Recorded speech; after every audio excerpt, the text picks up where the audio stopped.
नमस्कार, news for nation देख रहे हैं आप। आपके साथ मैं हूं ऋचा शर्मा। 4 जुलाई दिन शनिवार, एक ऐसी तारीख जब अचानक से ये पता चलता है कि बिहार विधान परिषद के अध्यक्ष का पूरा परिवार कोरोना के चपेट में आ जाता है, जिसके बाद हड़कंप मच जाता है। हड़कंप मचेगा भी क्योंकि इस बार कोरोना ने आम लोगों को अपने चपेट में नहीं लिया था, बल्कि खास लोग कोरोना के चपेट में आ गए थे, जिसके बाद राजनीतिक गलियारे में हड़कंप मच जाता है। आनन फानन में सीएम नीतीश भी अपना कोरोना टेस्ट कराते हैं, डिप्टी सीएम भी अपना कोरोना टेस्ट कराते हैं।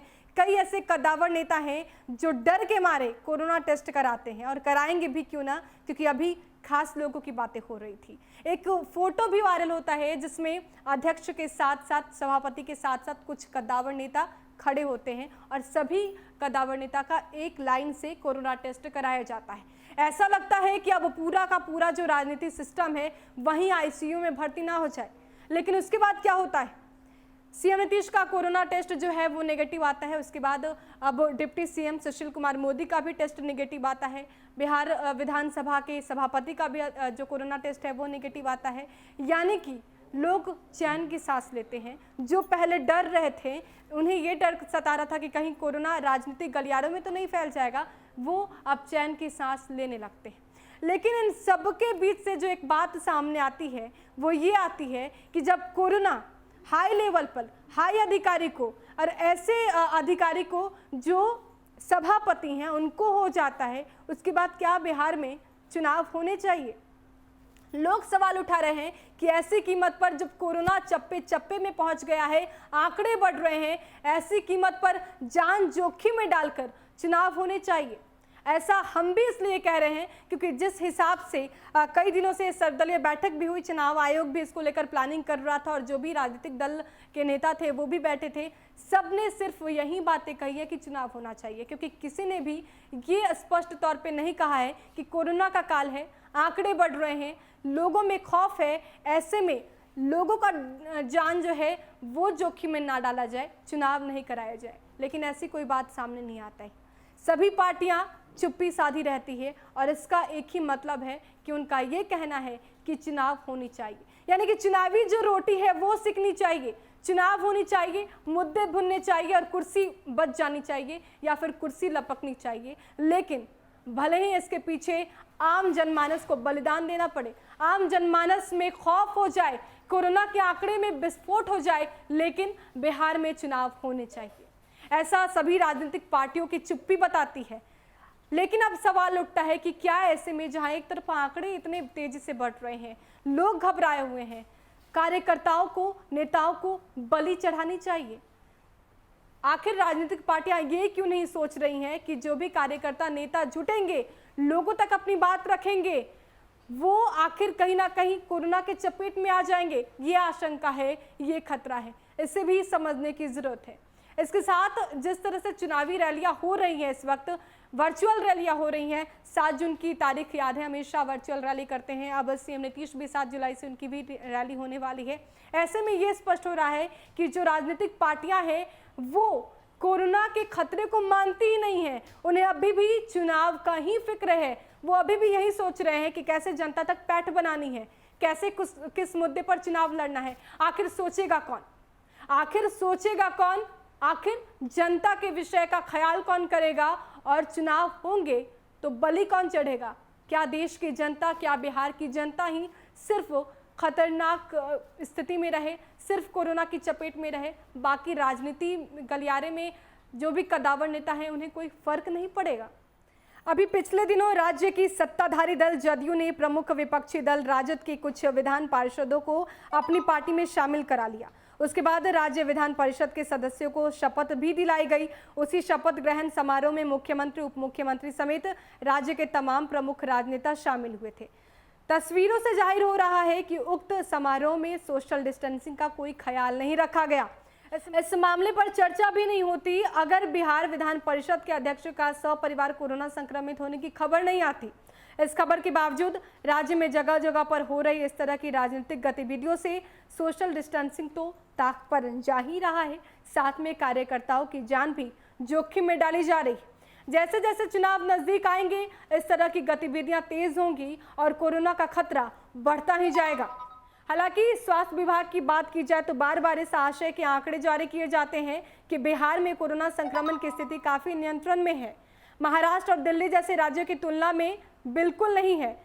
73% रिकवरी दर है, इसका हवाला भी दिया जाता है, मगर विभाग की ओर से जानकारी नहीं दी जाती है कि अनलॉक होने के महज 1 महीने में राज्य में कोरोना संक्रमितों की दर लगभग 3 गुनी और कोरोना से मरने वालों की संख्या 4 गुनी हो जाती है। आखिर ये आंकड़े बढ़ क्यों रहे हैं? 3 गुनी और मौत का आंकड़ा 4 गुना कैसे हो जाता है?